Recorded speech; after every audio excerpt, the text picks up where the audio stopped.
Gentlemen,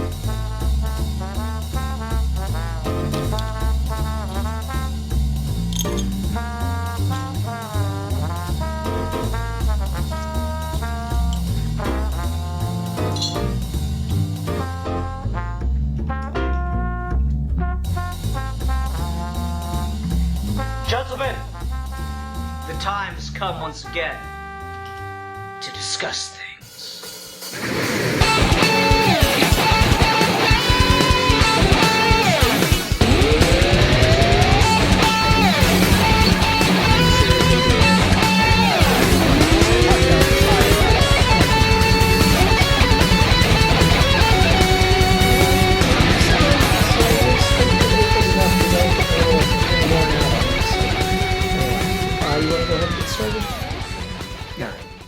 Hi everyone, welcome to another episode of Geeky Gentlemen. I am Sid Part 2. Joining me today is...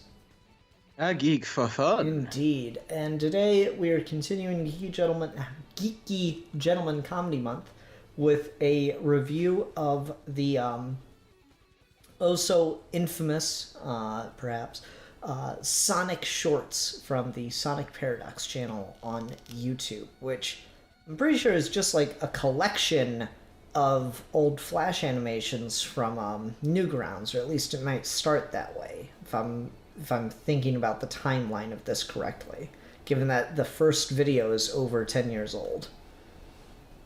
So they are collections, but they are collections that were specifically made for these.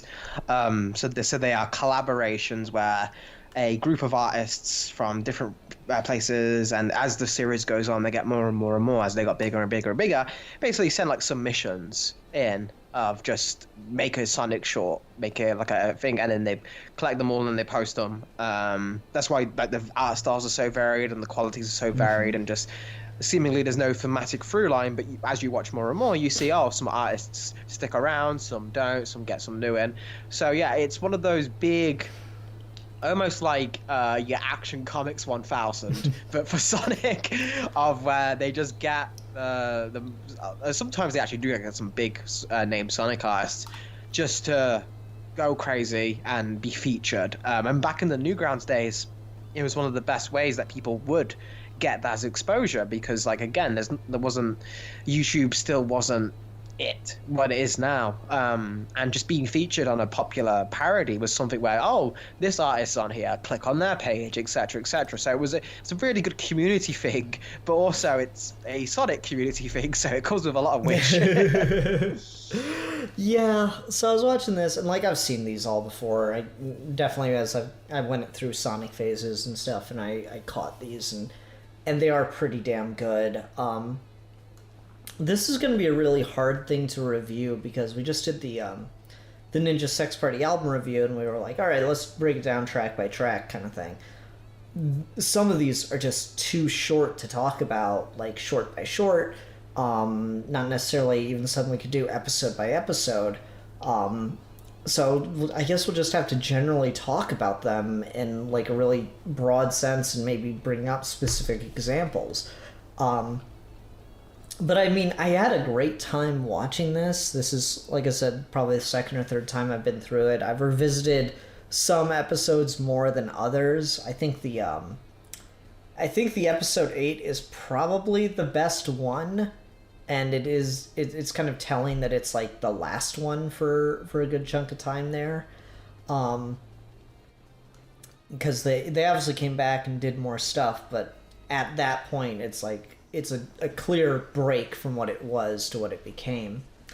So I don't know. It's a interesting little collaborative internet project is, I guess, my main takeaway from it. And that's basically where I come back to it.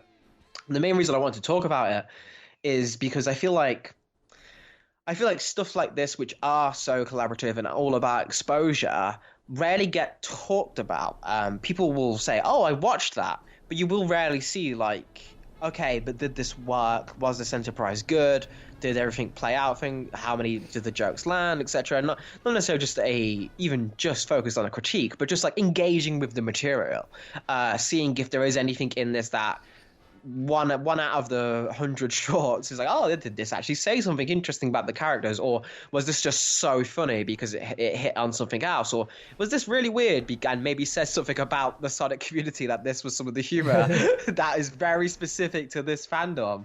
All of that is really interesting to me, especially when you have, again, so many different voices and so many different styles, which is probably one of my main things.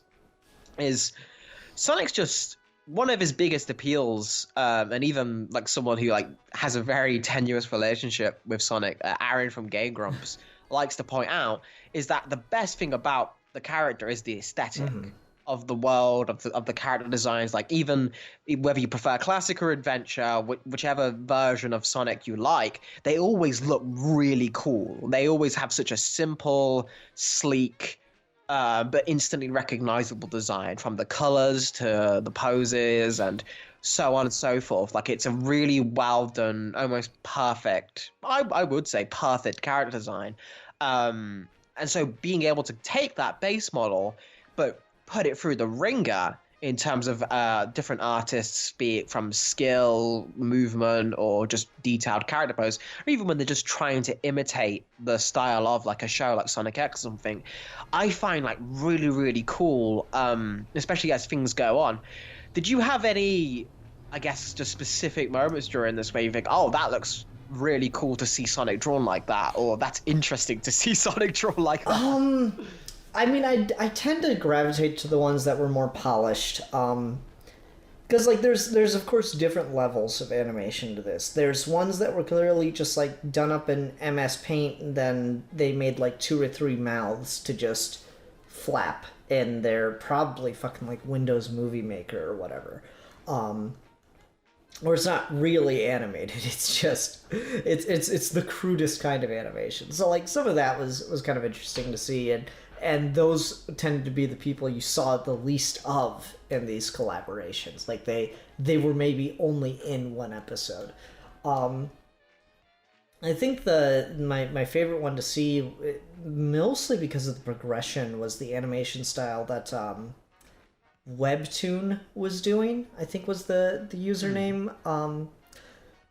You know, like, guys, I appreciate that you want to credit the artists and everything, and that's great, but if you're going to put somebody's username in order to credit them, it would probably help if it's, like, super legible, no matter what, because some of them just kind of look like frickin' Blur.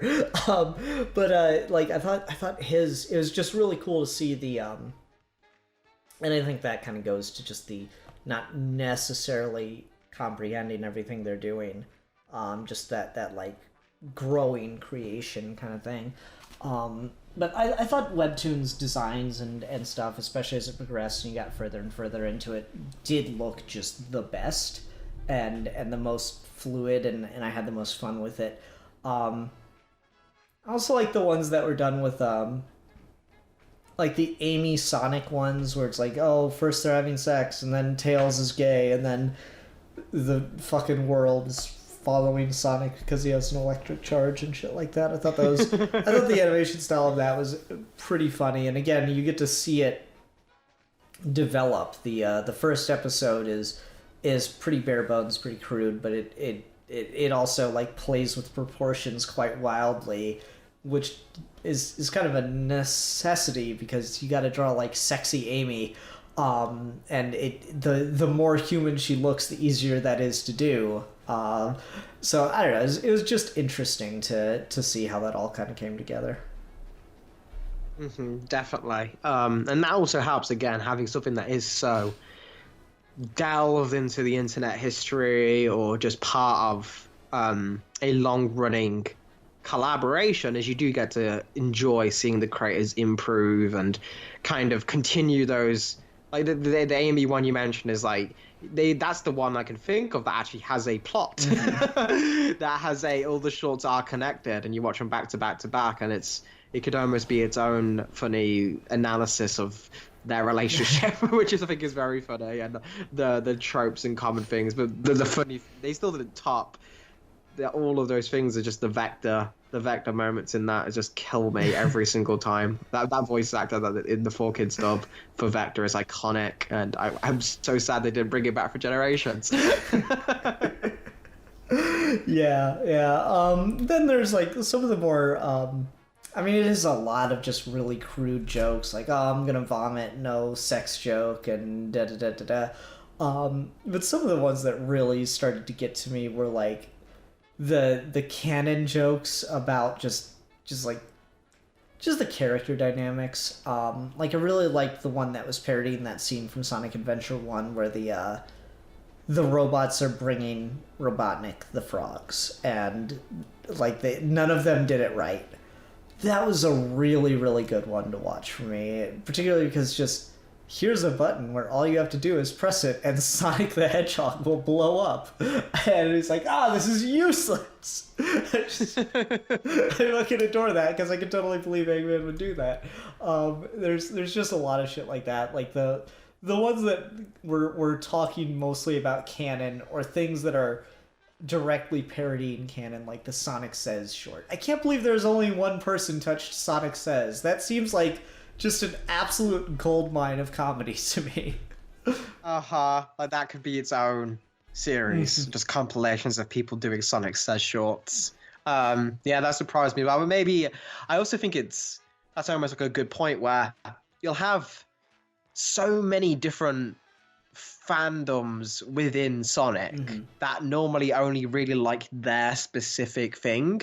And you can tell from the art style sometimes, but you can also tell just from the subject matter of which artists will reference the Set AM cartoon, which ones will reference Adventures of Sonic the Hedgehog, which one will have that Sonic X art style, which one will look like the games, which one will look like the classics, and so on and so forth. Some even Archie comics references. If Matt was here today, he'd be freaking out about Scourge the Hedgehog showing up.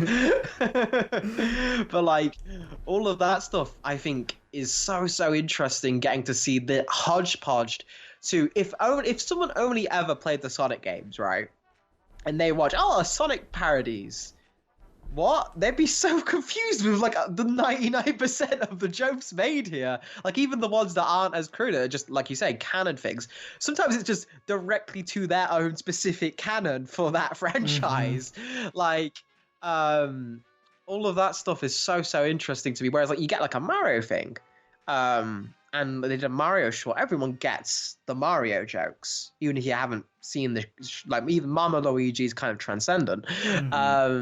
All of that stuff kind of would just play, but Sonic has so many different versions and people really gravitate them. He's almost got a lot, I guess it's because he did become a Western comic character for a long time there.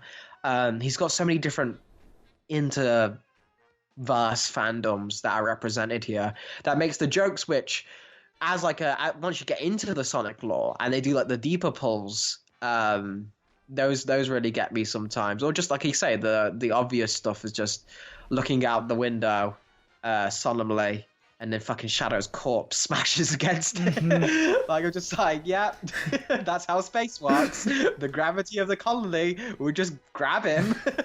He'd just be floating there. No, he fell to Earth and then alien invasion and became, a bad guy / rogue force / he shot Sonic in the fucking head. He became in the intro. ambivalent to good and evil. Yeah, right. Yeah, there's a lot of stuff like that just, it is really funny. It really can only work in this very limited internet humor kind of way. And so it's super interesting as kind of like a time capsule. Because I think there's a reason that they've switched to like Sonic Seconds in the modern day, because animation on YouTube is just really, really hard to make happen, and Newgrounds isn't what it used to be. So doing these as like these doing the same concept of just a bunch of short Sonic animations, but making them even shorter. Because like there are Sonic Seconds that are like less than 10 seconds long, and people are already doing that in these. That's kind of the interesting thing. There are jokes that are seriously just on screen for 5 seconds or whatever, and then you'll cut to ones that are like a good minute and a half. sometime, or not, maybe not a minute and a half, good like minute, you know. So like that, I just don't think that's gonna be a thing anymore, and so it's just interesting to kind of like look at this as a time capsule and see all the people, and again, it's kind of cool to think about like the people that show up briefly and then don't really show up again in it, and you kind of wonder like, all right, did they just drop off of Flash animation? Did they, you know, lose interest in it? Is it just a hobby for them, or did they maybe go on and do something else? It's just kind of cool to follow that trajectory. Mm-hmm. And that's one of the things where once you get those different people all bringing their own styles of humor to it, in this time capsule, you also get stuff like the really, really awkward Big the Cat Froggy one, where they, yeah, that's a early 2000s YouTube humor. With suicide, gay shaming, and yeah, lots of stuff in that one. Very short amount of time, but they pack it in. You do get some of those ones which is like, oh, okay, that's hard to watch, and some ones which is like, okay, that's just kind of gross.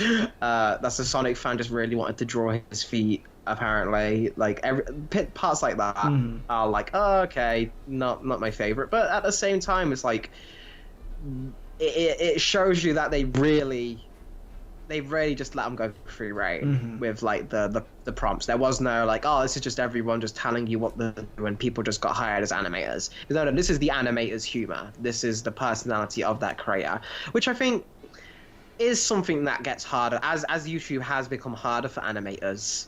Not only is this being the length it is kind of amazing, but just that freedom of having people being able to just do whatever they want without having, well, I do animation, but I'm only doing it so I can get on this video because I know this main video will do better. Like the sequelitis things like aren't just animated shorts like his Newground stuff was. It was just like it's a review that he did a review on to get an excuse to animate some stuff because he knew video games review were like the hot shit back then.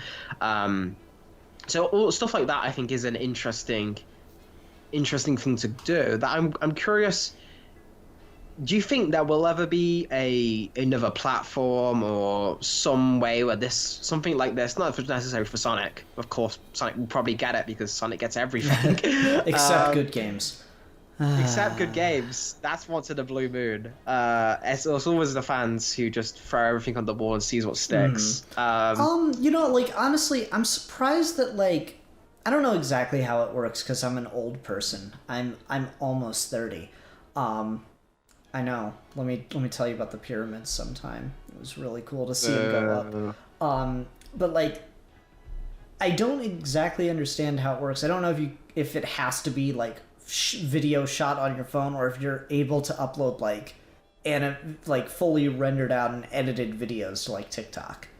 Because that seems like it's almost begging for animated content to me, comparatively.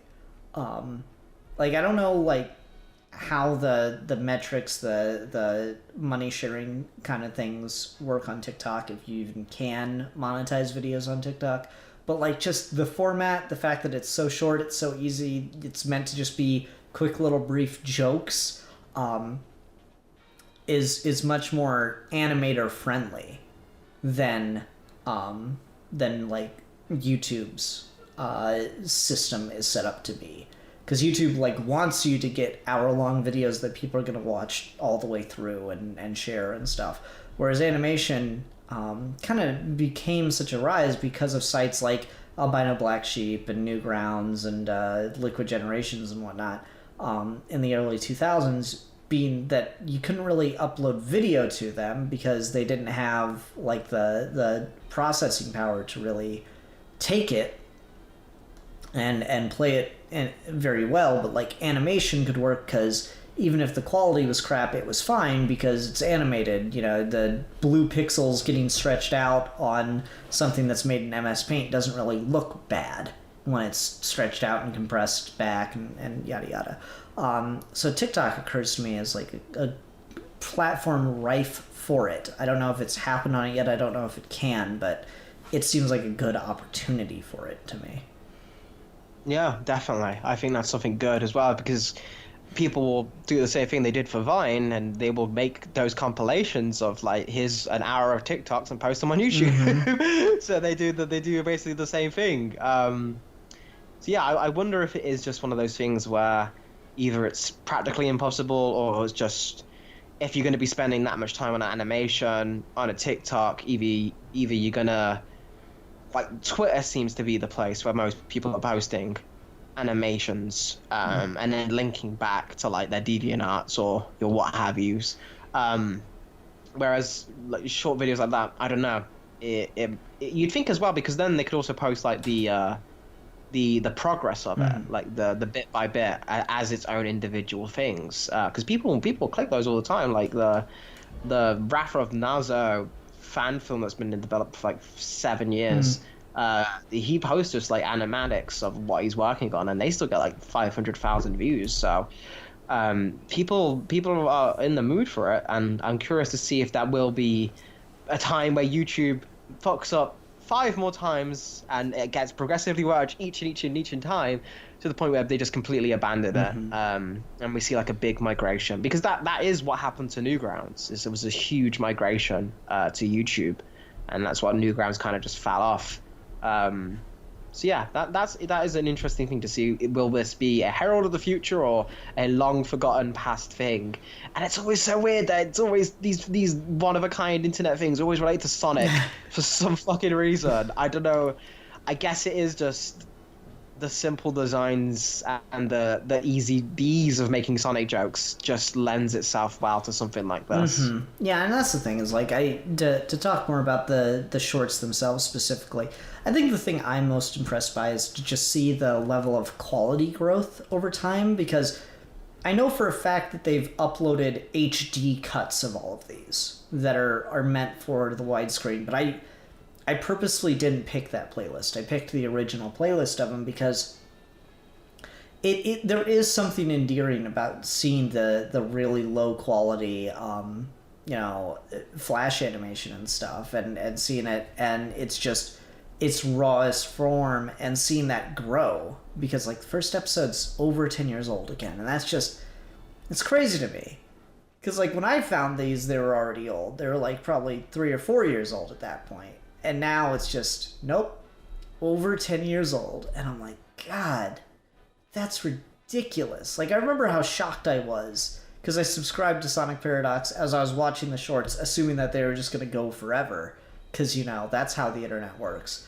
And then I got to the last one and I'm like, oh well, I mean it's not like they upload constantly, and who knows, maybe they'll upload again someday. And so I stayed subscribed, and then one day just Sonic Seconds Volume 1 appeared, and I was like, whoa. Just wasn't prepared for it. It's so crazy.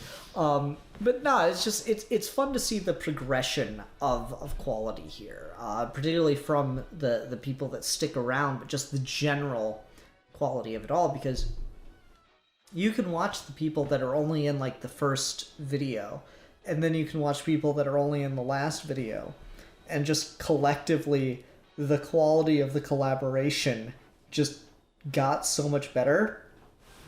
And you can kind of understand why. It really does seem like the people in the person that got it all together to make the first one was probably like just getting anyone and everyone they could. And then as like the platform developed more and more, they had the opportunity to like be more selective. It probably went from scouting people to be in it to people requesting to be in it. And that's just, I don't know, it's really cool to think about the behind the scenes side of that. Mm-hmm. Especially when, again, it's something as hard to get as animation. Mm-hmm. Like they can't make money off it, so they can't commission stuff.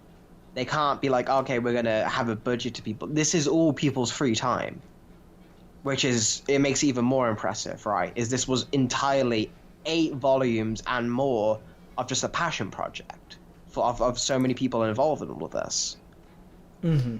No, that's the thing that impresses the hell out of me, and the amount of like fan Sonic work out there is just absolutely absurd to me. Like people make fan games, and like, you know, fucking I make like one 3D model and it takes me like 3 hours, and I'm like, God, this is exhausting. And then I see someone's made a whole fucking game that's got like multiple levels with 3D sculpted landscapes, and you know, the fucking like the levels of ground have all been like play tested so that you never encounter something that Sonic can't walk up unless it's meant to be something he can't scale and shit like that. It's like, it's just insane. I just so impressed. It's that is something that is interesting. It's just how that character brings out such like a passion from people, and I'm really curious to see if, not just for Sonic Shorts, but like a lot of these things got started or the similar time periods of like a specific generation of people who grew up on the classics and people who grew up on the adventure games, it seems. I'm really curious to see if it will eventually just age out if Sonic doesn't really get their act together.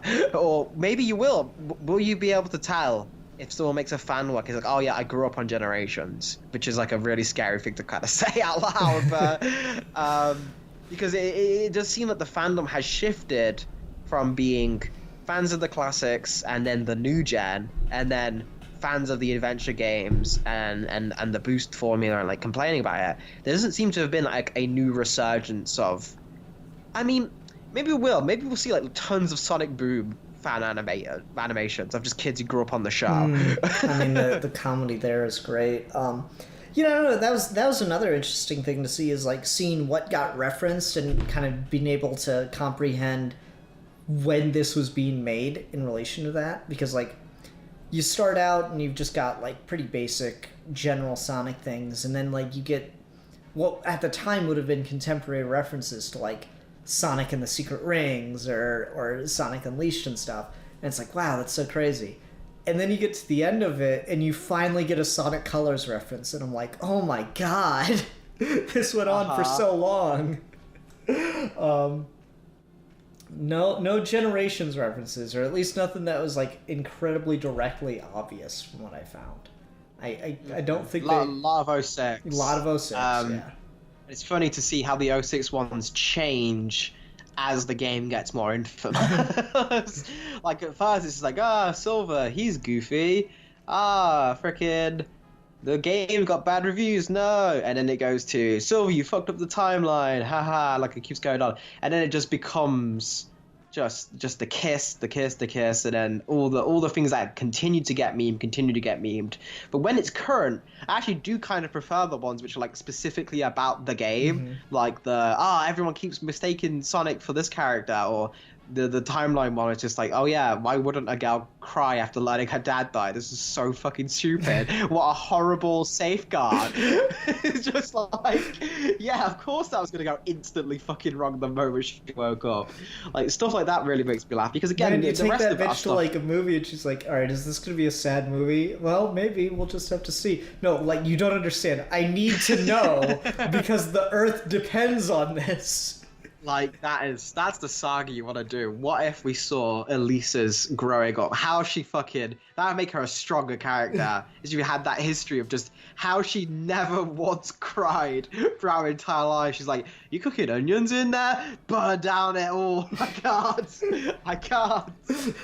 Fucking, she stubs her toe and it's just like, don't cry. Like, bites her lip, gouges one of her eyes out. It's like, no.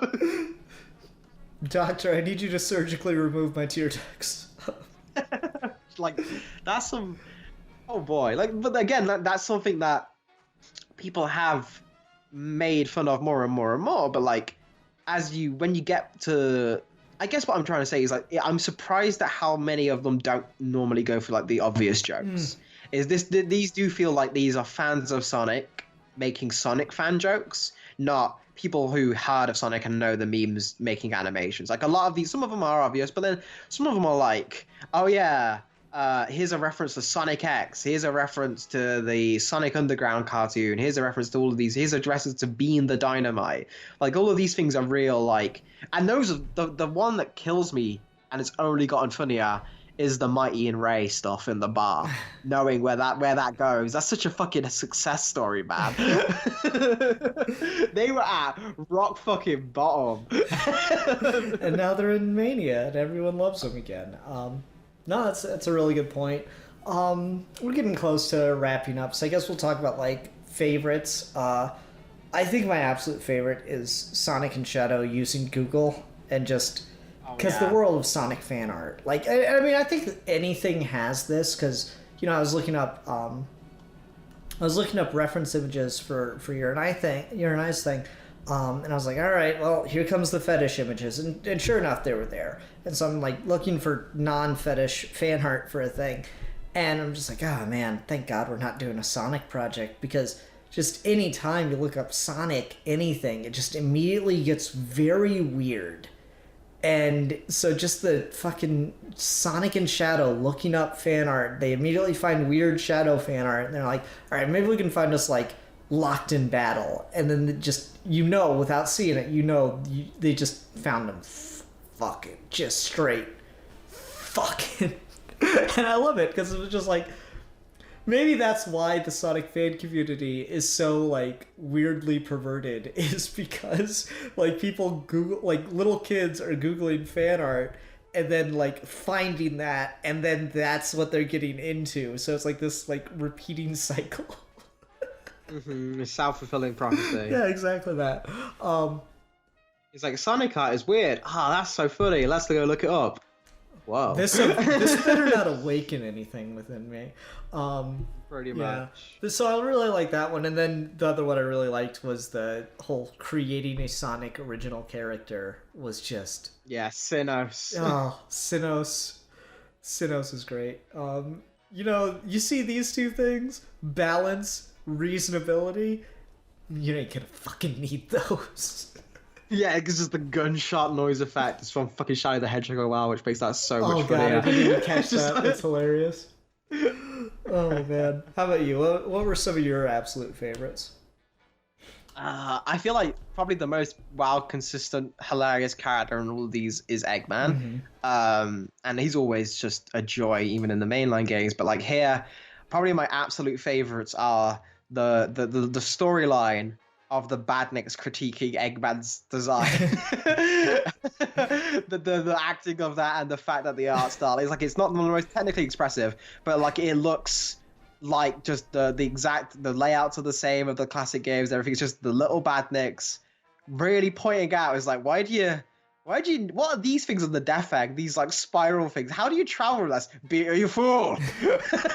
Behold! It's just like, that's so good. How the egg things are too small for his body.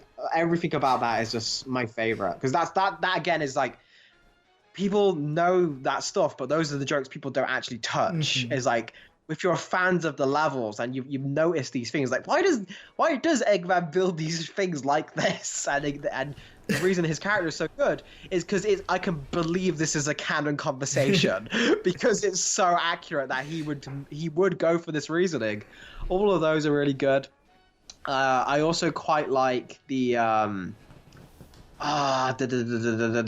like the one where it's the multiple Eggmen judging each other. So you get like the Sonic Adventures Eggman, who's like critiquing the Sonic X Eggman, and then you get the Saturday badass voice Eggman watching it, and he blows up 4 kids. Like that was very, very cool. So all the Eggman stuff is what I really like, and then the ones you said, of course, I think are good. And for some reason, when I was a kid, the one that I don't know how old I was, but I was young for sure. The one that really makes me laugh is the hypersonic one. For some reason, as a kid, that just killed me. Think of fucking just the epilepsy because of that. Yeah. So as a kid, it's just like I didn't even have, because I couldn't have. I had like the Mega Drive with Sonic 1 and Sonic 2, but you could never find Sonic 3 in the UK. So the only chance I had to play that was on the Sonic Gems collection. But they didn't have Sonic 3 and Knuckles. So I was always like obsessed with like Hypersonic. I was like, wait, there's a nanny even farther beyond. And like it was just like, it blew my mind that there was a secret Sonic form that he was like rainbow, and I think that might have been my first ever exposure. And he was just like epileptic people. And as a kid, I actually realized it was like that was the joke. I thought he was just so fucking chadly powerful. People just died on the spot. Oh my, I love it, man. It's so good. Yeah. Then the other one that I'd be remiss if I didn't mention, because it's like become a meme just within the Sonic community, is the dancing shirtless Eggman. Like that's even because recently there was another big Sonic animation collab project, which was reanimated an episode of Sonic X. Where a bunch of animators did the whole fucking episode, used just the audio from the original show and did the whole episode over. And even, like, it's been years since this fucking shirtless dancing Eggman premiered in the credits of an episode of Sonic shorts. And then he got his own shorts introduced, and then he's come back in Sonic Seconds. It's become such a meme in the community. But it's crazy that like he's shown up and he's just he's in the background at one point in one of the little brief snippets in the Sonic X animation that just came out like last week, I want to say. It's so crazy to me. So yeah, I love the dancing Eggman. Alrighty. I don't know if there's a point in rating these since the quality is so various and it is just a collection. So I think we'll just not with that, unless you really wanted to give a rating. No, I just say it is a almost if you especially if you are a Sonic fan and you somehow haven't watched this, and I think you would have to be a newer fan to the franchise to miss it. Definitely watch them, especially again, even if the old ones are like, I can see some of these are too old for me. Just check out the whole channel. It's a really, really solid channel and really, really inspiring channel. Just one of the few things that's still paying out consistent animation, despite how long like, the breaks are. But it's like they continue to find new ways, like avoid repeating jokes and exploring and celebrating the fandom, which I think is, again, Sonic has so many weird points in the fan community, but there are like these bastions of like you can follow a creator and it'll just be better stuff than Sega puts out. And I think Sonic Paradox is one of those. And again, even got cursory knowledge, you could probably get a chuckle out of a couple of these. I would recommend just watching. They don't last too long, so you're not exactly wasting a long commitment. It's just fun YouTube flash parodies, which again, depending on your tolerance for that kind of humor, can always be a good time or not. So yeah. Fair enough.